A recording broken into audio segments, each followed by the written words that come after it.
Everyone, আসসালামু আলাইকুম। আশা করি সবাই ভালো আছেন, আমিও ভালো আছি আলহামদুলিল্লাহ। আজকে আপনাদের সাথে আমি শেয়ার করব একসাথে দুটো ভিডিও।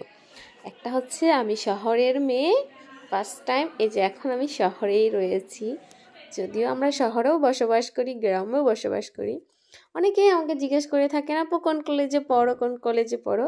অবশ্যই নাম দেখে ফেলেছো কোন কলেজের স্টুডেন্ট আমি গ্র্যাজুয়েশন করতেছি ন্যাশনাল ইউনিভার্সিটি থেকে, সেটা অবশ্য আমার জেলা থেকেই।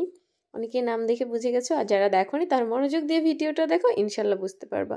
কলেজে গেছিলাম রোজ সকালবেলা, যদিও কলেজে যাওয়া বেশ কিছুদিন পর কলেজে গেলাম আজকে। সো অনেক ফ্রেন্ড সার্কেল অনেকভাবে পরিবর্তন হয়ে গেছে, যদিও ভিডিওতে তারা অনেক সময় থাকতো। আজকে রাখিনি তাদেরকে ইচ্ছাকৃতভাবে, এজন্যই যে কিছু কিছু সময় নিজেকে একা চলতে হয়, এটা বাস্তবতা। তাই একা একাই সবটা করেছিলাম। এখন যদি কোনো ফ্রেন্ডকে বলতে চাই একটু ভিডিও করে দে, কখনোই তারা মানে সিরিয়াসলি বিষয়টা নেয় না, না ওকে দিতে হবে এরকম কোনো বিষয় না। নিজে নিজেই যতটুকু পারছি করছি। দেন কলেজের কাজ শেষ করে একটু বাসার জন্য, যেহেতু রমজান মাস আসতেছে, বেশ কিছু জিনিসপত্রের দরকার ছিল, সো সে কয়েকটা কেনাকাটা করেই চলে এসেছিলাম বাসাতে সোজা এসে আমি চলে এসেছি ক্ষেতের মধ্যে। এটা হচ্ছে আমাদের আলু ক্ষেত। কয়েকদিন আগেও ভিডিও করেছিলাম। আর আমার সাথে ছিল আমার চাচাতো বোন। অ্যান্ড এই যে সম্পূর্ণ জমিগুলোই দেখতেছ, এই সবগুলোতে শুধু আলু আর আলু, চারদিকে আলু। অনেকেই আমাকে কমেন্ট করেছিল যে আপু আলু ঠিক কীভাবে আপনারা তোলেন, বা অনেকেই বলে যে যেহেতু আলু লাগাইছেন তাহলে অবশ্যই একটা ভিডিও দিবেন। সো এই যে গাছগুলো এরকম হয়ে যাওয়ার পর এটাকে তুলে ফেলা হয়, ধীরে ধীরে এটাকে তুলে ফেলে এটাকে রোদে শুকানো, প্রায় 20 থেকে 15 দিন শুকানো হয়। আমার ভাই তুলতেছে। অনেকে আবার জিজ্ঞেস করতে পারেন স্যান্ডেল পরে কেন, ও স্যান্ডেল ছাড়া কোনো রকমেরই কাজ করে না। সো ও ওইভাবেই মাঠে কাজ করে, বাইরে কাজ করে, ও আবার হোস্টেলে থাকে আমার ভাই। ও আজকে সকালেই বাসায় এসেছে। দেন এই যে দেখেন গাছগুলো শুকায় গেছে, এখন এগুলোকে পরিষ্কার করবে।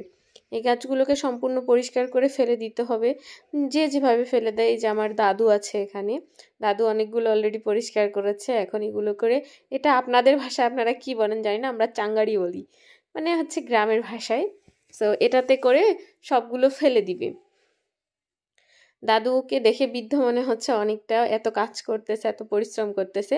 ওনাকে যদি বলা হয় যে আপনি বাসায় বসে থাকেন, উনি কখনোই বসে থাকবে না। আমার নিজের দাদু নেই, দাদি নেই, আমি কাউকেই দেখিনি। জন্মের পর থেকেই ওনাকেই দেখে এসেছি দাদু হিসেবে, অর্থাৎ আমার দাদুর ভাই উনি। আমার দাদুর ভাই এখনও বেঁচে আছে, বাট আমার দাদু এখনও বেঁচে নাই। আল্লাহ ওনাকে জান্নাতের উচ্চ মোকাম্মত দান করুক। এই যে আমার চাচি খুবই শখ ভিডিও করার, উনি পান খাচ্ছে আর চাঙ্গারি নিয়ে আসতেছে, বলতেছে মুই পান খাচ্ছ, মোর কথাটা কিন্তু কইবাই হবে। যদি আমার চাচিও ভিডিও দেখে। দেন আমাদের এখানে যে দাদু এত পরিশ্রম করতেছে, এত বৃদ্ধ হয়ে গেছে এরকম না, আমার চাচিও সাথে সাথে ওনাকে হেল্প করতেছে যাতে করে তাড়াতাড়ি কাজটা হয়। আর আমাদের এখানে মেয়ে মানুষগুলো প্রচুর অ্যাক্টিভ, মানে আমাদের গ্রামের মেয়ে মানুষগুলো বিশেষ করে, এরা গ্রামের মানুষগুলো কাজ করে। আর এখানে আমার ছোট চাচা হচ্ছে টমেটোর চারা লাগাইছে, আমার চাচাতো বোন সেগুলোই দেখাচ্ছিল যে দেখো আপু কতগুলো চারা লাগাইছে। আমি প্রায় 1 বছর পর এরকমভাবে গ্রামে চলে এসেছি, বা এরকম করে ভিডিও করতেছি। আমরা সবসময় শহরেই বসবাস করি, বাট কোনো কারণবশত বর্তমানে আমি গ্রামে আছি। দেখেন আলুগুলোকে কিভাবে তোলা হয়। অলরেডি সবগুলো, আমরা এগুলোকে ঘোষ বলি, আপনারা কি বলেন জানি না। আর নাঙ্গল দিয়ে তোলা হয়, নাঙ্গল জঙ্গল তো অনেকেই চেনে, যেহেতু পড়ালেখা করেছে অনেকেই বোঝে। আমার ভাই টানতেছিল, এবং আমার আরেকটা চাচাকে নেওয়া হয়েছিল কাজের জন্য।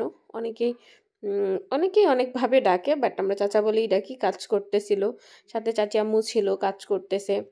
মানে আমাদের এখানে ছেলে মেয়ে উভয়, যারা গ্রামের একটু প্রভাবশালী কম, যাদের একটু আর্থিক দিক দিয়ে সংকট, ছেলে মেয়ে সবাই কাজ করে মাঠে, তাদের মধ্যে কোনো দ্বিধাদ্বন্দ্ব নেই। এভাবে করে সব আলুর ঘোষগুলোকে ফেটে দেওয়া হয়, তারপর এখান থেকে বেছে বেছে করা হয়। প্রথমে একটা করা হয়, দেন আরেকটার, মানে একসাথে দুইটার না, নাহলে আলু একটার পর একটা চাপা পড়ে যাবে। এই যে দেখেন বাঁচতেছে, এভাবে করে বেছে তার পাশে যে ঘোষটা আছে ওটাও ফাটানো হবে। অনেকে অনেকভাবে বলতে পারেন যে এসব ভিডিও তো অনেকেই জানে যারা গ্রাম বাংলায় থাকে। হ্যাঁ, আমার ম্যাক্সিমাম ফ্রেন্ড সার্কেলরাও জানে না যে কীভাবে তৈরি করতে হয়। যদিও অনেকের বাসায় কৃষিকাজ নেই, আমাদের বাসায় অলরেডি কৃষিকাজ অনেকটা। দেখেন কি সুন্দর করে ওনারা করতেছে, ওনারা অ্যাকচুয়ালি স্বামী স্ত্রী। দুজনেই আজকে আমাদের বাসায় একটু আমাদেরকে সাহায্য করতেছে। তাই বলে ভাবিয়েন না যে কাজ করতেছে, সাহায্য করতেছে, কারণ আমার বাবা তো অলওয়েজ বাইরে থাকে, আমার ভাইও বাইরে থাকে, আমিও বাইরে থাকি, আমার মা টোটালি তেমন কোনো কাজ করতে পারে না। আর আমার এটা হচ্ছে চাচাতো বোন, যে বাসায় আসলে বর্তমান নিত্যদিনের সঙ্গী ওই আমার। আর একটা চাচা বোন ছিল, সে অবশ্য বিয়ে করে ফেলছে অনেক আগেই। তো এভাবেই খোড়া হচ্ছে আলুগুলো, কালকে হয়তো প্যাকেট করা হবে ইনশাল্লাহ। কালকেও আমি মাঠে যাব ভিডিও করার জন্য, আমার খুব ভালো লেগেছে মাঠে যেতে, এবং প্রচণ্ড যদিও গরম। আপনাদের কেমন লেগেছে অবশ্যই আমাকে জানাবেন। আর ঠিক আলুগুলো খুলে খুলে মাঠের মধ্যে এমনভাবে সাজায় রাখছি, দেখতে অসম্ভব সুন্দর লাগতেছে। আজকের ভিডিওটা আপনারা কে কোথা থেকে দেখছেন অবশ্যই কমেন্টে জানাবেন। আর কোনটা আপনাদের ভালো লাগলো, শহর না গ্রাম? আল্লাহ হাফেজ, দেখা হচ্ছে নেক্সট ভিডিওতে।